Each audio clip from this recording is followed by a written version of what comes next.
Here are the cigar makers who roll cigars with a bad draw.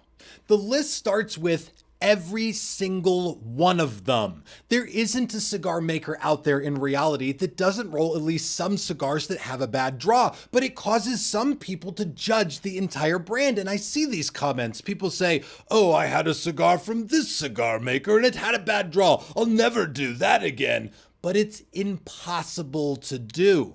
You see, in the factories, they use these machines called a draw tester, and they can test the draw before they put the wrapper on the thing. But even if you draw test every single cigar, some will still come out with a bad draw, because sometimes draw is impacted by things more than just the rolling, like storage. Too much humidity can cause a cigar to get a bad tight draw where you can't even pull any smoke through it, and you get all that, like, hurt your cheeks, and then you just give up on the thing. All the cigar makers I know and work with, they work endlessly to make sure the cigars have as good of a draw as they have a complex and consistent flavor profile. But at the end of the day, most cigar makers are putting out somewhere like around 3 to 5% of cigars that just have a bad draw. Even if you are particularly attentive to every little detail on it, you'll put out somewhere around 2%.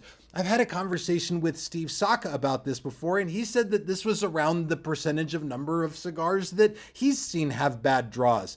And you got to think about this. Let's say that you make 1 million cigars a year. If 2% of them have a bad draw, that's a low percentage, but that's still 20,000 cigars going out into the world that are going to be as plugged as YouTube TV.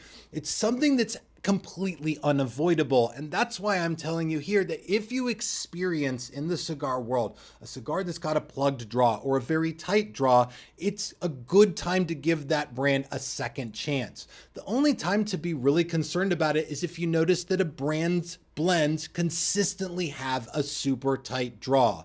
I find that these days, a lot of these guys have gotten really good at this and they consistently make great cigars, but every once in a while, I even get one that's a big problem. And there are tools for that. Things like the perfect draw. They can help ease up a tight draw, but the big point here is not to judge a brand based solely on the draw of one cigar. Give them another chance, see if it eases up, and if an amazing flavor profile is behind a blend that you otherwise might have thrown away.